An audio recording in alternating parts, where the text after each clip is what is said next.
ఓం శ్రీ గురుభ్యో నమః. నమో దేవ్యై మహాదేవ్యై శివాయై సతతం నమః. నమః ప్రకృత్యై భద్రాయై నియతా ప్రణతాత్మతాం శృతిస్మృతిపురాణానాం ఆలయం కరుణాలయం నమామి భగవత్పాదం శంకరం లోకశంకరం. ఇప్పుడు మనం 86వ లహరిలో ప్రవేశిస్తున్నాం. ముందుగా అంబాష్టకంలో చతుర్థ శ్లోకం.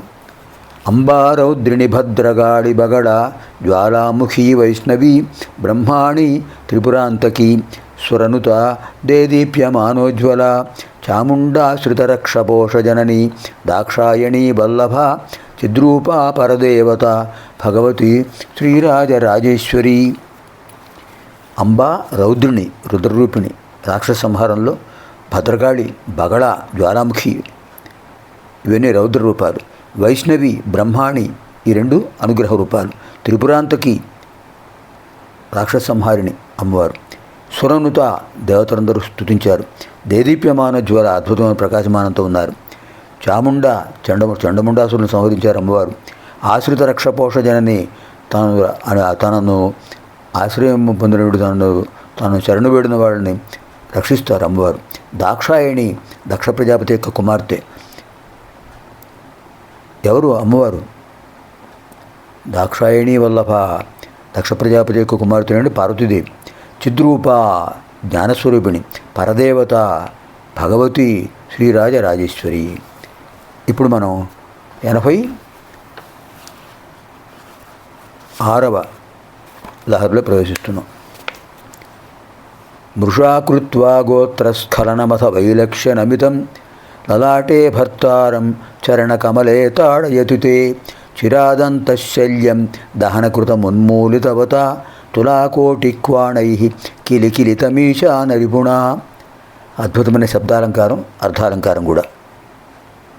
మృషాకృత్వా గోత్రస్ఖలనమథ వైలక్ష్యనమితం లలాటే భర్తారం చరణకమలే తాడయతుతే చిరాదంతశల్యం దహనకృతమున్మూలితవత తులాకోటిక్వాణై కిలికిలితమీశానరిపుణ ఈశానరిపుణ కిలికిలితమీశానరిపుణ.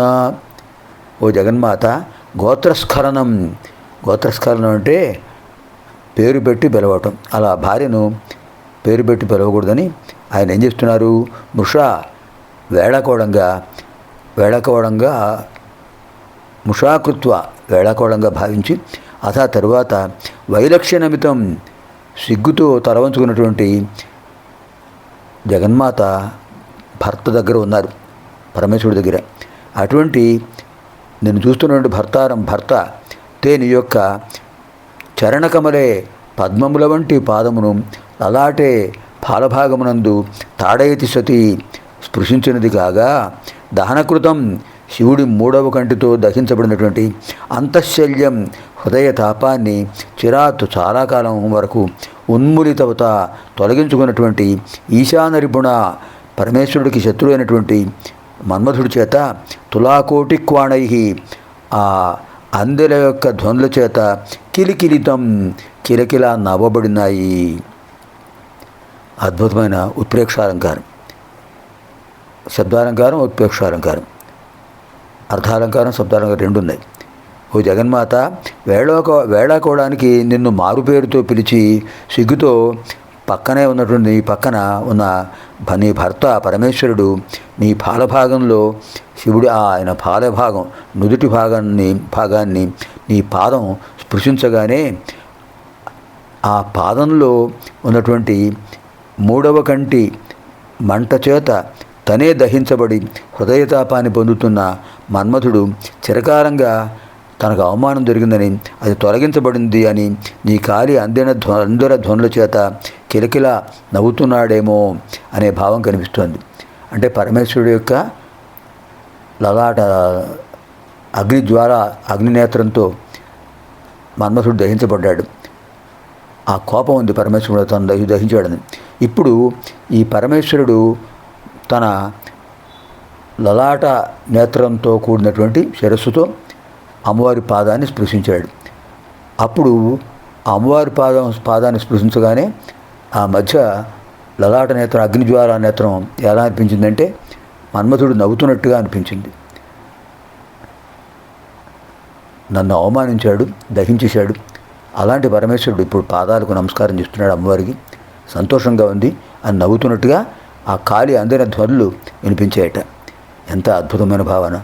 వృషాకృత్వా గోత్రస్ఖలనమథ వైలక్ష్య నమితం లలాటే భర్తారం చరణకమలే తాడయతితే చిరాదంతశల్యం దహనకృతమున్మూలితవత తులాకోటిక్వాణై కిలికిలితమీశానరిగుణా. పునర్మిలామः ఆగామిని కార్యక్రమే.